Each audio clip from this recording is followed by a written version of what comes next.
सुमित्रा नंदन पंत। हम सुमित्रा नंदन पंत का साहित्यिक परिचय पढ़ चुके हैं और आज हम उनकी कविता पढ़ रहे हैं जिसका नाम है प्रथम रश्मि। ये जो प्रथम रश्मि कविता है, आप जान के आश्चर्य करेंगे कि सुमित्रा नंदन पंत ने 1918 में लिखी थी। 1900 में उनका जन्म हुआ। मात्र 18 साल की उम्र में उन्होंने इतनी परिपक्व प्रौढ़ कविता हमारे सामने रखी, जो छायावादी कविता का एक बहुत ही बेहतरीन नमूना हमारे सामने प्रस्तुत करती है। तो उनकी इस कविता को देखकर हमें लगता है कि वाकई वो प्रकृति की गोद में पले बढ़े और प्रकृति ने उनको कितना सौंदर्य बोध दिया और उनकी भाषा कितनी प्रौढ़ और प्रांजल भाषा है प्रथम रश्मि कविता का। इसे जो ये कविता है प्रथम रश्मि कविता, इसे ये कविता वास्तव में प्रकृति में मानवीकरण मानवीय प्रवृत्तियों को देखने का एक सुंदर उदाहरण हमारे सामने प्रकट करती है। सुमित्रा नंदन पंत एक जिज्ञासु बालक की तरह इस कविता में, प्रथम रश्मि कविता में, एक पक्षिणी है, एक पक्षी है, उससे बड़े मासूम से सवाल कर रहे हैं कि तुमने सूरज की जो किरण, पहली किरण आई है, जो सूर्य उदित होता है, तो ये बात तुम्हें पहले कैसे मालूम पड़ जाती है। ये बड़े मासूमियत से भरे हुए जिज्ञासा भरे प्रश्न वो उस पक्षिणी से बार बार करते हैं। और वो जो पक्षी है, जो व्यंगिनी है, वो अभी बाल है, यानी कि अभी वो मतलब अभी उसकी जो बाल अवस्था है, किशोर अवस्था है, और उससे ये उनका जो संवाद है वो एक तरफा संवाद है जिसमें काफ़ी रोमानियत और प्रेम भावना और बड़ी कोमल सुकोमल भावनाओं से परिपूर्ण ये कविता हमारे सामने है। आज हम इस कविता का भावार्थ पढ़ते हैं।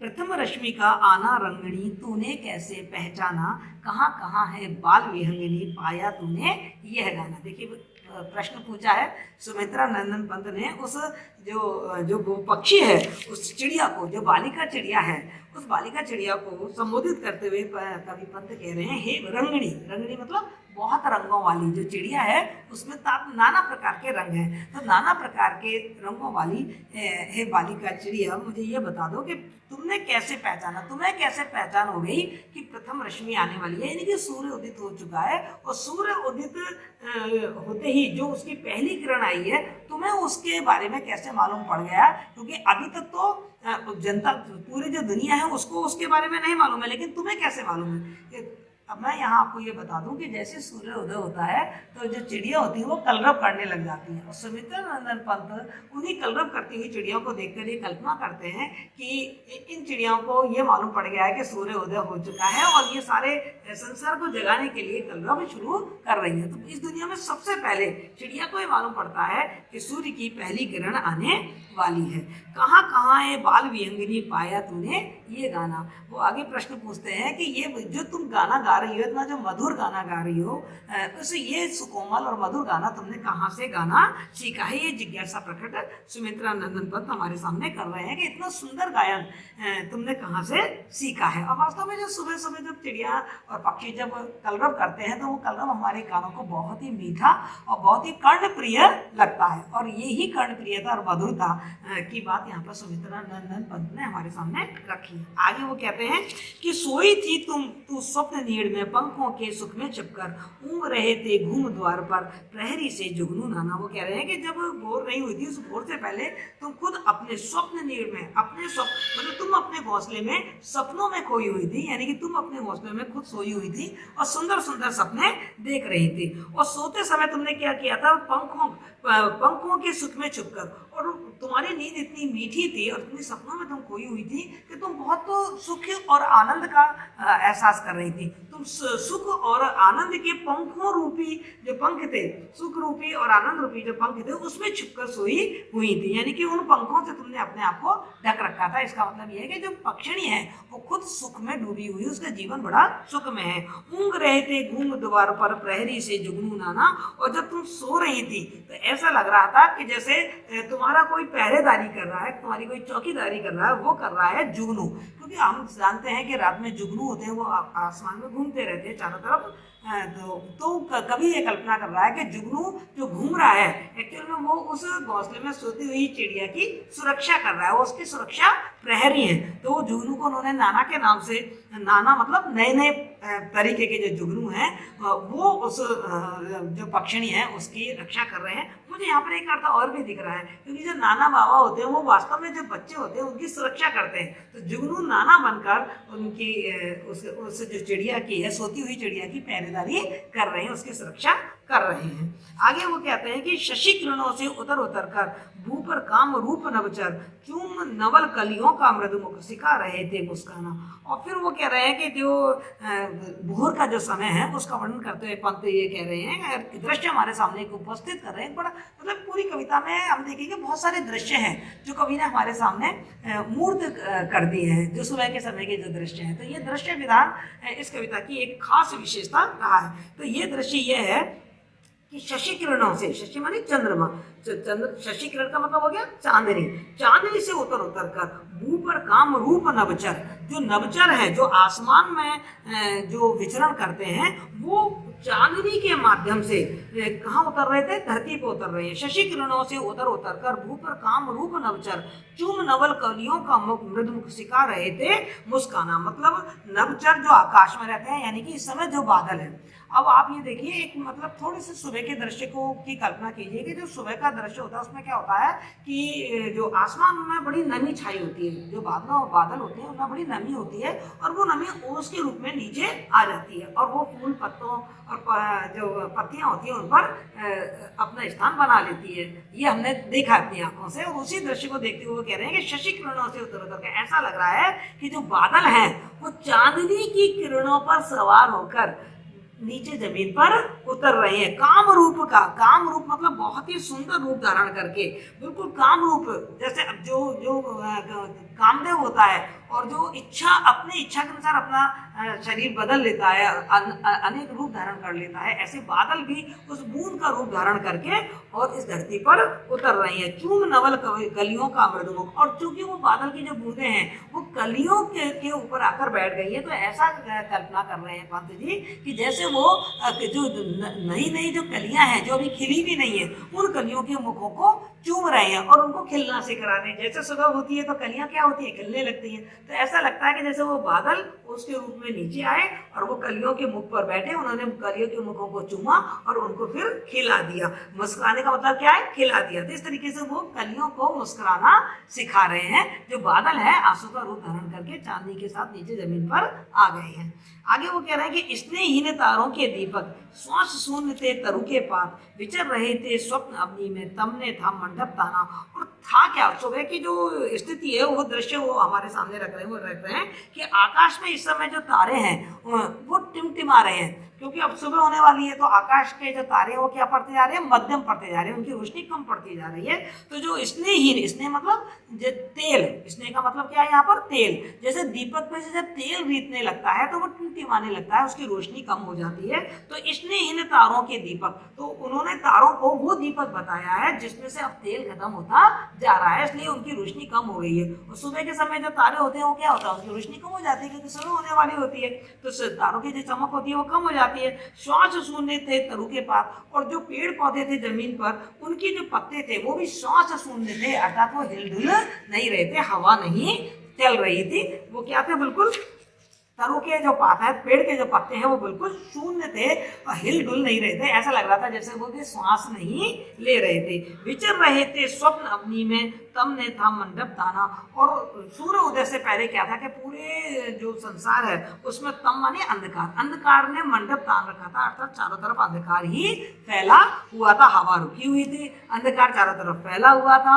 और चूंकि अंधकार फैला हुआ था तो हम सब जानते हैं कि जब रात होती है तो सभी व्यक्ति, जो दुनिया के व्यक्ति होते हैं, वो सो रहे होते हैं और अपने स्वप्नों में खोए हुए होते हैं। तो वो कह रहे हैं विचर रहे थे स्वप्न अवधि में, मतलब इस धरती पर स्वप्न विचर रहे थे, अर्थात सब जगह लोग निद्रा में, जो प्राणी थे वो सब सोए हुए थे और वो सब अपने मीठे मीठे स्वप्नों में खोए हुए थे। तो कवि ये कल्पना कर रहा है कि जैसे स्वप्न इस धरती पर चारों तरफ विचरण कर रहे थे, मतलब इंसान विचरण नहीं कर रहा था, उनके स्वप्न विचरण कर रहे थे, क्योंकि स्वप्न हर इंसान के निद्रा में आ रहे थे।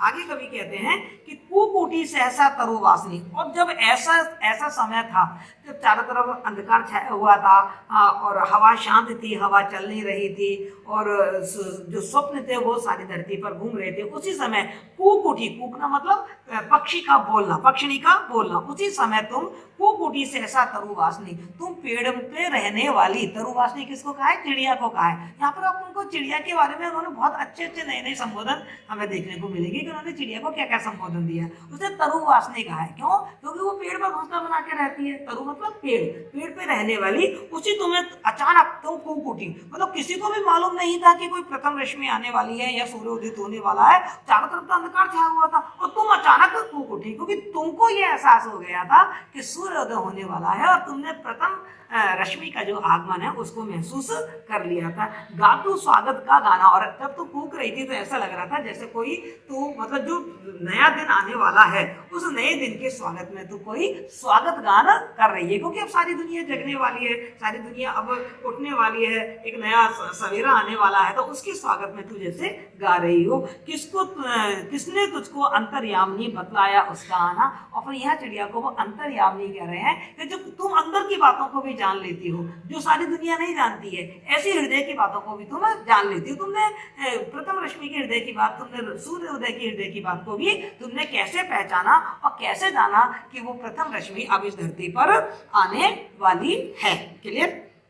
आगे देखिए, आगे कवि कह रहा है कि निकट सृष्टि के अंध गर्भ से छाया तन बहु छायाहीन, चक्र रच रहे थे खल निश्चर चला कोकटौना माना। अब वो फिर एक दृश्य हमारे सामने उपस्थित कर रहे हैं रात्रि के अंतिम प्रहर का, कि रात्रि के अंतिम प्रहर में क्या था कि निकल सृष्टि के अंध गर्भ से छाया तन बहुत छायाहीन। जब रात्रि होती है तो इंसान तो सारे सो रहे होते हैं, और ऐसा माना जाता है कि उस समय जो निशाचर होते हैं, जो भूत प्रेत होते हैं, जो मतलब कहना चाहिए नकारात्मक प्रवृत्तियां होती हैं, उनका विचरण होता है। तभी उनको निशाचर कहते हैं। राक्षस को क्या कहते हैं? निशाचर, जो निशा में विचरण करते रहते हैं, जो रात को घूमते फिरते रहते हैं। तो कहते हैं कि जब पूरी धरती, पूरी सृष्टि अंधकार में डूबी हुई थी, तो उस अंधकार के गर्भ से छाया तन, जिनका तन ही छाया है, अर्थात जिनका स्वरूप कोई नहीं है, जिनके पास अपना कोई ठोस शरीर नहीं है, और जो छायाहीन है, जिनकी छाया भी नहीं होती, वो कौन होते हैं? निशाचर, जो भूत प्रेत होते हैं। तो उस समय सारी धरती पर जो भूत प्रेत थे, जो छायाहीन जो तत्व थे, जो जिनका तन ही छाया था, यानी कि जैसा मैंने आपको बताया निशाचर भूत प्रेत, वो चारों तरफ चक्र रच रहे थे खल निश्चर चला कोकटौना माना। ऐसा लग रहा था कि जैसे वो अपने कुचक्र रच रहे थे, अपने षड्यंत्र रच रहे थे, अपने कोई जादू टोना उस समय कर रहे थे, क्योंकि कोई भी सात्विक प्रवृत्ति या कोई ऊर्जा उस समय सृष्टि में नहीं थी, क्योंकि अंधकार था, और अंधकार में ऐसा लग रहा था जैसे निशाचरी चारों तरफ घूम रहे हों। उनके अनुसार जो पैशाचिक शक्तियां हैं वो कोई षड्यंत्र रच रही थी, कोई जादू टोना इस दुनिया में कर रही थी। छिपा रही थी मुख शशिबाला, निशि के श्रम से श्री होन, कमल क्रोड़ में बंदी था अली, कोक शोक से दीवाना। इतना अच्छा दृश्य पंत ने हमारे सामने उपस्थित किया है कि इस समय क्या हो रहा था? चांद ढल रहा था, क्योंकि प्रातः काल होने वाला, तो चांद ढल रहा है। तो क्या कवि कल्पना कर रहा है कि छिपा रही थी मुख शशि वाला, चांद ढल रहा है, यानी कि चांद जा रहा है। तो चांद को उन्होंने एक बालिका, एक स्त्री का रूप धारण किया है। तो वो कह रही है जो चांद है चूंकि ढल रहा है, तो वो उसको कैसे मूर्त हमारे सामने कर रहा है कि जैसे शशि वाला, जैसे चंद्र रूप, कोई बालिका रूपी जो चंद्रमा है वो अपना मुंह छिपा रही है। छिपा रही थी मुख शशि वाला, निशि की श्रम से हो श्रीन। और वो अपना मुंह क्यों छुपा रहे थे? क्योंकि वो रात्रि की जो परिश्रम है, यानी कि जो उसने अपने प्रेमी के साथ, प्रीतम के साथ जो प्रेम क्रीड़ा की है, उससे वो बहुत थक गई है, और थक जाने के कारण वो अपना मुंह छुपाती हुई जा रही है। अर्थात जो चंद्रमा है वो अब श्रीहीन हो गया है, कांतिहीन हो गया है, उसकी चमक, उसकी चांदनी अब मध्यम पड़ गई है और चांद ढल रहा है। इस दृश्य को उन्होंने एक स्त्री के रूप में हमारे सामने रूपायित किया है कि रात्रि श्रम से शोभा से हीन होती हुई कोई स्त्री मुंह छुपाकर जा रही है, अर्थात चांद ढल रहा है। और कमल क्रोड़ में बंधी था अली, कोक शोक से दीवाना। और वो कह रहे हैं कि जो कमल के जो पत्तियां हैं वो अभी ढकी हुई हैं। हम सब जानते हैं जब सूर्योदय होता है तब कमल की पंखुड़ियां खिलती हैं। और उस पर भंवर मंडराता रहता है, और जब रात होती है तो वो कमल की पंखुड़ियां बंद हो जाती हैं, और भंवरा उस जगह को छोड़ता नहीं है, तो भंवरा उसी में बंद हो जाता है। उसको कह रहा है कमल क्रोध, यानी कि कमल की गोद में अली मानी भंवरा। भंवरा बंदी था कोक शोक से दीवाना, मतलब अभी सूर्य उदय नहीं हो पाया था, अभी कमल की पंखुड़ियां भी नहीं खिली थी, और उसके अंदर भंवरा अंदर ही बंद था। और जो क्या कहना चाहिए, जो चकवा है, जो कोक है, चकवा है, वो भी क्या हो रहा है, वो शोक से दीवाना, वो शोक से दीवाना हो रहा है। क्योंकि हमारे यहाँ ऐसी मान्यता है कि रात्रि के समय जो चकवा चकवी होते हैं वो होते पास पर एक दूसरे को देख नहीं पाते, और एक दूसरे के लिए तड़पते रहते हैं, एक दूसरे के दुख में रहते हैं, एक दूसरे को देखना चाहते हैं। सूर्य उदय होता है तभी वो एक दूसरे को देख पाते हैं, तो अभी तो अंधकार है। तो जो कोक है वो क्या हो रहा है, शोक से दीवाना हो रहा है, क्योंकि वो भी अपने प्रेतमा को, चकवा चकवी को, और चकवा जो चकवी है वो चकवे को देखना चाहती है, तो वो भी शोक में दीवानी हो रही है। यानी कि अभी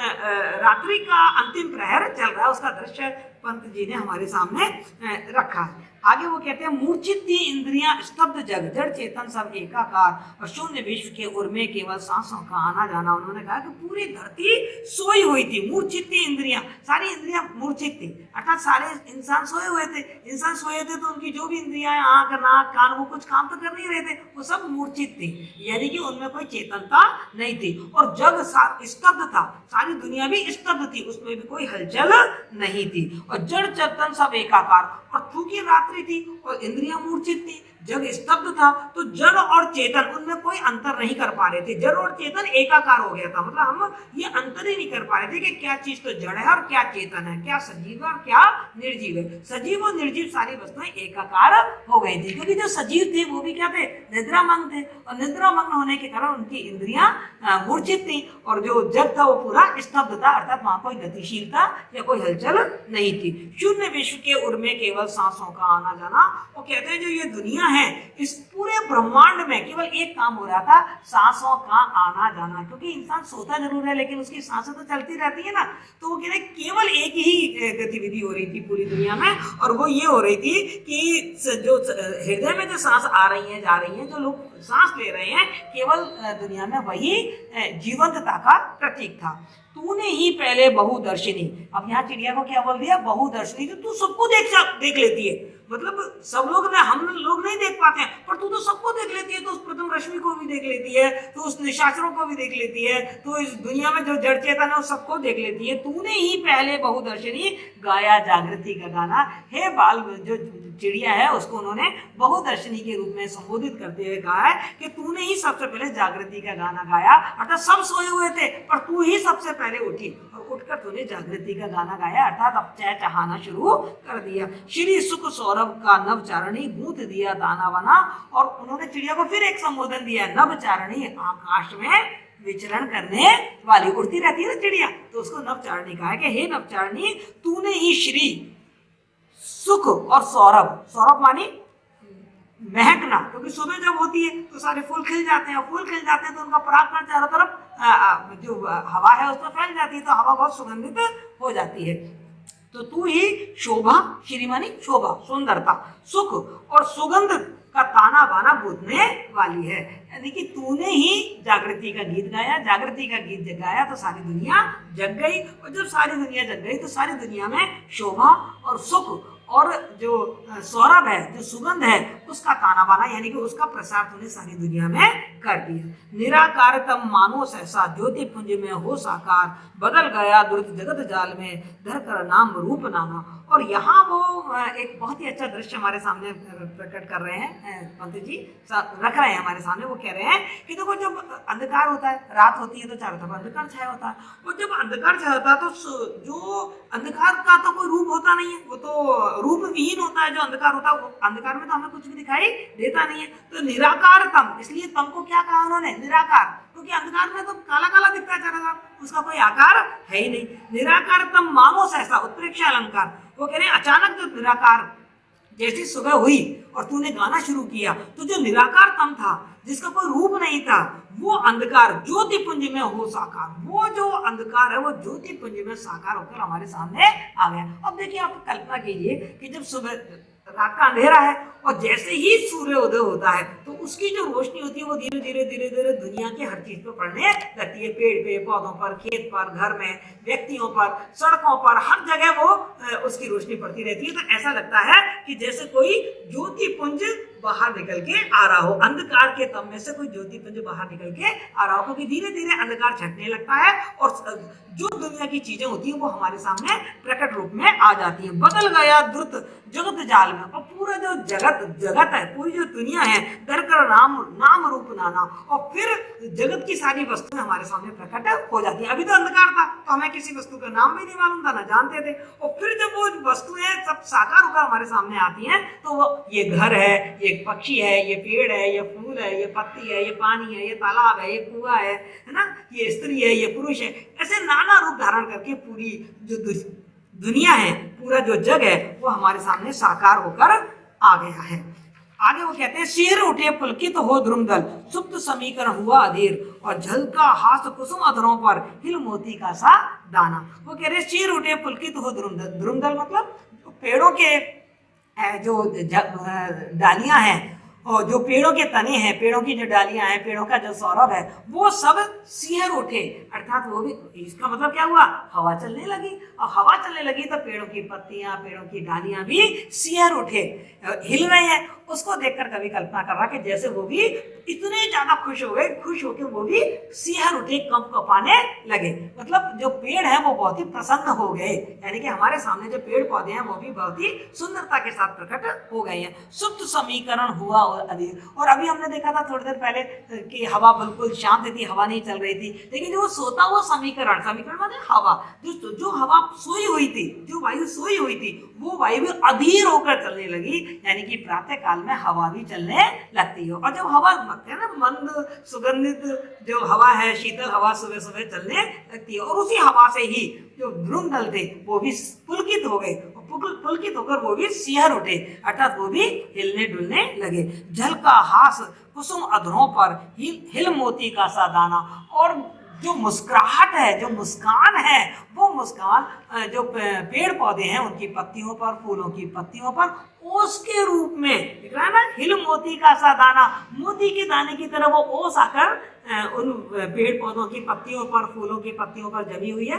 कभी उनको देखकर कल्पना कर रहा है कि ऐसा लग रहा है कि झलका हास कुसुम अधरों पर, जो फूल है उनके अधरों पर मुस्कान आ गई हो, और वो मुस्कान हिल रही है, मोती के से दाने जैसी हिल रही है, क्योंकि वहां पर जो ओस की बूंदें जमी हुई है, और ओस की बूंद भी पानी के साथ, जो पानी की बूंदें हैं, ओस की बूंदें, वो भी हवा के साथ हिल रही हैं, क्योंकि हवा के साथ पेड़ पौधे भी हिल रहे हैं, डालियां भी हिल रही हैं, तो वो भी जो मोती के दाने की तरह, देखो मोती का सा दाना, उपमा अलंकार, मोती के से दाने की तरह वो उसकी बूंद भी हिलने लगी। और कभी उसकी कल्पना ये कर रहा है कि जैसे जो फूल है, फूलों के होठों पर मुस्कुराहट आ गई हो, खुले पलक फैली सुवर्ण छवि, खिली सुरभि डोले मधुबाल। और जब सुबह हो गई तो क्या हुआ, खुले पलक, लोगों की पलकें खुल गई, अर्थात लोगों की आंख खुल गई, उनकी निद्रा भंग हो गई और वो भी जाग गए।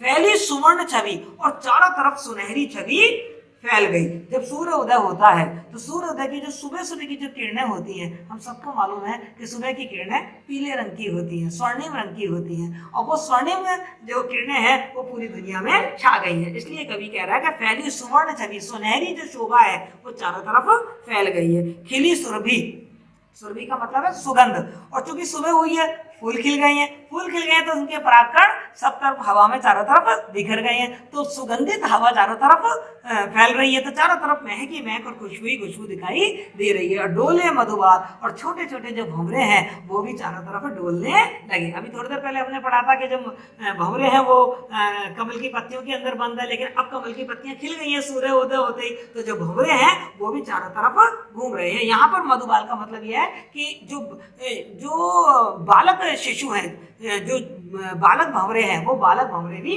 चारों तरफ घूमने लगे। इस कहने का मतलब सिर्फ यही है कि अब जागरण हो चुका है और हर व्यक्ति सुख में डूबकर, इस सौंदर्य में डूबकर, जो प्रातः काल का जो सौंदर्य है उस सौंदर्य में डूबकर एक आनंद का रसास्वादन कर रहा है। स्पंदन कंपन हो नवजीवन, सीखा जगने अपनाना। और चूंकि तुमने गीत गा के सबको जगा दिया, तो इस जग ने, इस दुनिया ने तुमसे ही स्पंदन सीखा है, तुमसे ही हलचल सीखी की है, तुमसे ही गतिविधियों सक्रिय रहना सीखा है। स्पंदन, कंपन और नवजीवन, और सारे मतलब दुनिया में एक नवजीवन हो गया, जहाँ पेड़ हो, पौधे हो, जल हो, ओस हो, प्राणी हो, सब में एक नया जीवन। क्योंकि सो रहे थे तब तो वो बिल्कुल मूर्छितवत थे, है ना, मृतवत थे, लेकिन अब जग गए हैं तो उन्हें एक नया जीवन आ गया है, और हर दिन एक नई आशा, नया संदेश लेकर आता है। तो तुमने इन लोगों में, इस प्राणियों में और इस दुनिया में एक नव जीवन का स्पंदन और कंपन पैदा कर दिया है, और तुमसे ही सबने ये नवजीवन, स्पंदन और ये गतिविधियों सक्रिय